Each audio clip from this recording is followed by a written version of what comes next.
Notice how people are hypocritical in their judgment. They'll talk about people with children all the time and say that you shouldn't be treating your kid like this and that, right?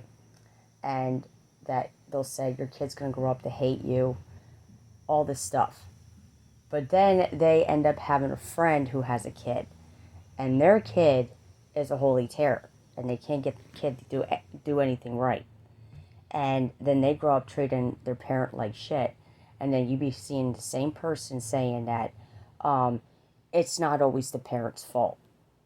But they didn't say that before. They just were too busy blaming parents until they had a friend who had a kid. And then that kid grew up to be rebellious towards their parent. Then all of a sudden their mind changed. That's a lesson learned. So everybody judges wrongfully one way or another in their life. And then they get slapped with karma. And then they realize, okay, wait a minute. What I said was wrong. I judged wrongfully. Maybe I should learn to keep my mouth shut with shit I don't know what the fuck I'm talking about.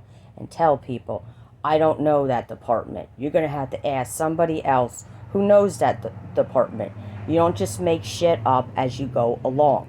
And that's what we've been seeing in the medical field, health department, all that shit. And in the courtrooms too.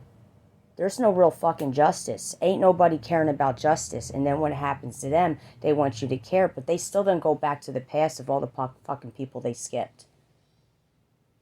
They go on the news, talk about how they won their case and all this other shit. Or they'll go around and tell everybody in the neighborhood, right next to a neighbor that didn't get no fucking justice in this country. Showing they fucking fake neighbors.